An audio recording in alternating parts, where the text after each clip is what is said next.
Hey folks, I'm Rupali, your host, and welcome back to Crime Hack.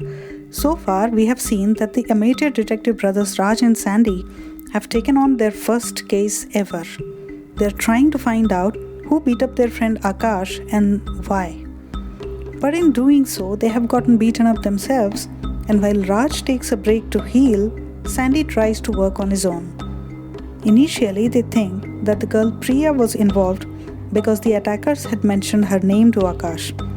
But soon they realize that she is as much a victim as they are.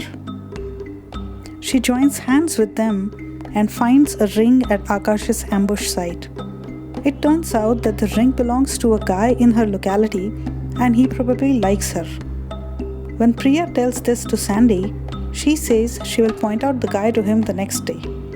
However, Priya vanishes without a trace, and when Sandy comes looking for her, he finds the guy she was talking about. When he tails him, Sandy gets ambushed again but manages to escape somehow. Back home, he is not yet ready to talk about his day's adventure because he needs clarity himself. And now, Nayak Brothers and the Mystery of the Catacombish Tunnels by Rupali Rajapathe Roti, Part 22. Sandy didn't know why he was attacked and by whom. He didn't know why Priya went missing. So until the mystery cleared up in his own head first, he didn't want to talk about it with anyone. So he retreats to the den. The den was the outhouse that the boys had converted into a special multipurpose room. The door had a big sign saying "Strictly do not enter" on the outside and a picture of Sachin Tendulkar framed in wood on the inside. The walls were decorated with pictures of racing cars and bikes, their favorite style icons, and a poster with a punchline, "I love to follow my dreams. Let me go to sleep first." One wall was completely dedicated to the pictures of those who had left a mark on their lives, including the picture of Sandy's so-called girlfriend from his second standard. Back then, she used to follow him everywhere, including under the benches when the teachers asked for their homework copy.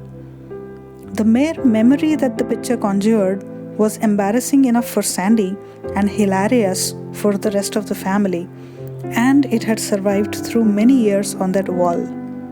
The most used and attractive part in this room was a makeshift mini laboratory where the boys enjoyed performing experiments of various sorts: biology, chemistry, electronics, physics. Their father had seen their interest early on in their childhood and bit by bit had helped build this lab for them. Raj had once brought a dead green snake to be dissected here, and with mischievous awe, they both had examined the insides of it for hours together. This room had also witnessed Sandy blow up a lot of electronic circuits while experimenting. Raj had once burnt a hole in his shirt with an acid that he was working with. So now, the room was fully functional with a plumbing system and a separate electricity with generator backup and all. Apart from the lab, the room also contained a lot of racks and drawers and a safe. The racks were packed with files the boys had maintained on anything that had caught their interest. The files were all carefully assembled with newspaper cuttings, pictures, drawings, and handwritten notes. Some even had date and time stamps on them. The boys had come to believe that this room helped them think better. They used it when they wanted answers, when they were disturbed, or when they just wanted to relax or pass the time. Today, Sandy wanted clarity of thought and seclusion from prying eyes before he was ready to explain what the marks on his wrists were all about. He rolled up his sleeves and immediately went to work on the latest circuit he had been working on. It was dinner time and he hadn't realized how the time had flown. He didn't even become conscious of the SMSs his brother sent him, calling him for dinner because he didn't have his mobile anymore. So he gave a start when the door opened and the soldering gun burnt his finger instead of soldering the capacitor he was holding in his hand. Raj had come in, holding a plate in each hand. "Hungry?" he asked, and Sandy rushed to help him. "Oh, you shouldn't have bothered. I would have come eventually. Come, sit." "Don't worry, I'm fine. My leg doesn't hurt anymore. It is you I'm worried about. Raj took a seat on the sofa. What is wrong with me? It was more of a deceiving statement than a question, and Sandy averted his eyes, turning again to his circuit. Raj knew too well that something was up with his brother, and he was dying to know what had happened throughout the day. He was bored sick reading books all day long, knowing that all the action was going on outside, with Sandy following that guy as planned. What happened, Sandy? He asked slowly. Sandy stopped working, put his soldering gun on the stand, came to sit by his brother's side, and then started speaking. I think you were right that this was more than a February 14th beat-up. How so? Raj asked, his heart suddenly beating faster. Sandy started his story. I waited till lunchtime, but Priya never showed up.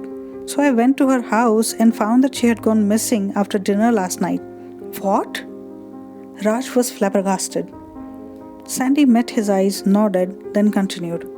Her parents were out filing a missing persons report with the police.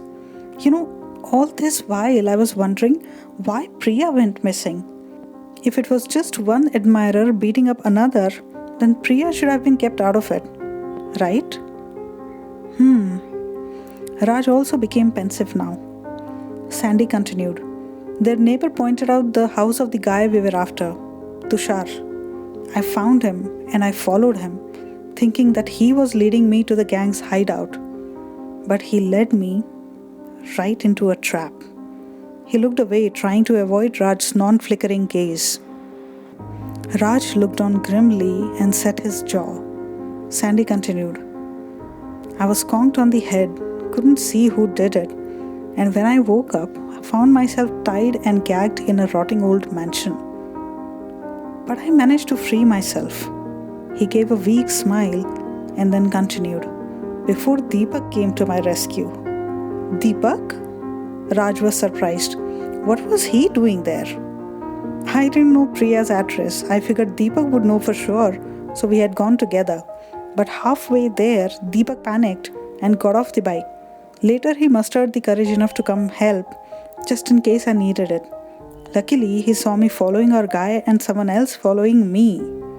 He saw me being attacked and waited till the crooks cleared the area. Then he came to free me. There were many questions bobbing in Raj's mind, but his tongue seemed to be tied. Then he looked at Sandy's head and raised a hand to touch it, and Sandy ducked. Still hurts, he complained like a child. Did it bleed? Raj wanted to know. Luckily not, just some swelling. Then he raised both his hands for Raj to inspect. What is it? Raj asked at first, and Sandy was happy that the makeup had proved to be a success. But Raj's sharp eyes soon detected what Sandy wanted to show. What's that? He pointed to the lines of changed complexion on his wrists, unable to decide whether to touch it or not. Sandy gulped involuntarily. The rope was too tight. That hurts too? Offering his hands to be inspected, Sandy replied, Not anymore. Then starting to smile, he added, Poonam hit it with her makeup. What? And they both burst out laughing. Returning to his original mischievous self, Sandy added, Perfect, isn't it? And we thought makeup was all BS. Raj added, still laughing heartily. We should keep a set like this, Sandy suggested earnestly. You can't be serious. Raj shot back in disbelief. But I am serious. Then he explained, Look, today I walked right into a trap. You see, they know us. They know our faces. He accentuated the words. And we don't know who they are. He waited for this to sink in. I get your point, Raj said, thinking aloud. What you mean is that we need a makeup kit to change our looks and possibly also hide our scars, he finished. That's it, Sandy agreed, elated. Then it's not just the makeup kit that we will need. We will need the specialty equipment, an actor's makeup kit of sorts with fake cheeks, wigs, and eyebrows and all. That was interesting, brilliant, and downright crazy. Wicked, Sandy put in with twinkling eyes while Raj added, Oh, I love sleuthing. But hey, where do we learn all the tips and tricks of the trade? Sandy had an important question. Raj thought for a while, then snapped his fingers. He asked, Do you remember my friend Varun from our school? He's in a different college now, but he had a cousin who worked with the theatre as an actor. We will go meet him. And Sandy bobbed up and down with excitement.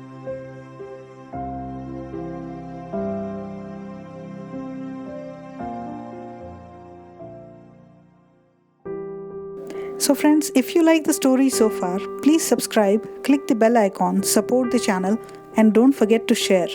You can also challenge us to watch and review your favorite movie, book, or TV show and support us on Patreon so we could shout out your name in the review too. To submit your challenge, please go to our Patreon page, the link of which is given below. I publish a new episode every Monday, Wednesday, and Friday with bonus content on other days. So keep a lookout. Until next time, keep safe. Namaste.